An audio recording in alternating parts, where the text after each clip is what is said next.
میں پاکستان، وہ پاکستان کہ جو اپنی تکمیل سے پہلے پیروں میں غلامی کی زنجیریں، ہاتھوں میں مظلومیت کی ہتکڑیاں، گردن میں رسم ظلم و زیادتی اور جبر و تشدد پہنے ہندوستان کی گلیوں میں پڑا تھا۔ یہ بات ہے 19ویں صدی کی کہ ابھی پاکستان معرض وجود میں آیا نہ تھا، ابھی مسلمانوں کو آزادی ملی نہ تھی کہ ہر جانب ظلم و جبر و زیادتی کا سما، تو کہیں بچے اٹھاتے ہوئے جنازے وہاں، یہ مسلمان ہے اسے قتل کر دو یہ رواج عام تھا، ڈر ڈر کے جینا یہی تو نظام تھا۔ آزادی کے لیے آواز اٹھانے والوں کو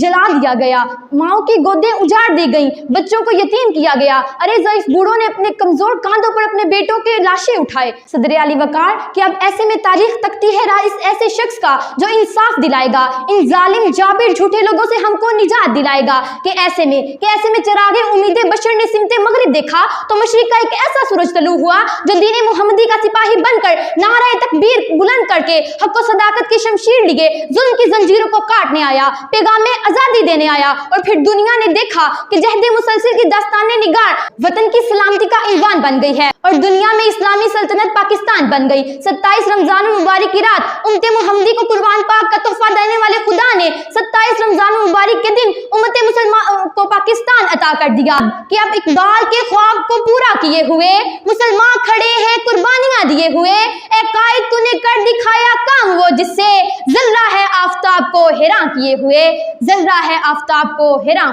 کیے ہوئے۔ کہ صدر علی وقار میری آنکھوں کے سامنے فیروز خان ہیں جو کارگل کی جنگ میں دشمن کو مار دیتے ہیں اور تمغہ جرأت حاصل کر کے آفتاب کو حیران کر دیتے ہیں۔ پھر میری آنکھوں کے سامنے بہادر نوجوان ٹیپو سلطان ہیں جو دشمن کو مار دیتے ہیں، انگریزوں کو دھول چٹا دیتے ہیں اور شہر محصور ہونے کا لقب حاصل کر کے آفتاب کو حیران کر دیتے ہیں۔ پھر میری آنکھوں کے سامنے کمسن فاطمہ بنت عبداللہ ہیں جو سنیوں کو پانی پلانے کے لیے آگے بڑھی تو شہادت کا رتبہ پا کر آفتاب کو حیران کر دیا۔ پھر میری آنکھوں کے سامنے شہید مقبول حسین ہیں جن کی زبان کاٹ دی جاتی ہے، ان کے ناخن چیر دیے جاتے ہیں اور انہیں پاکستان مرد آباد کہنے پر مجبور کر دیا جاتا ہے، تو وہ اپنی کٹی ہوئی زبان کے لہو سے یہ لکھتے ہیں پاکستان زندہ باد اور آفتاب کو حیران کر دیتے ہیں۔ کہ صدر علی وقار ہم نے اپنی تہذیب کو تھامے رکھا تو ہم بلندیوں تک پہنچے، ہم نے اپنے سرسار کو اونچا رکھا تو ہم کسرا کے ایوانوں کو ایمانی طاقت سے لرزانے والے، فتح مکہ کے موقع پر حمودہ سنانے والے، ہم جنگ بختہ میں سیف اللہ کا خطاب پانے والے، ہم سوغات میں بتوں کو قدموں میں گرانے والے،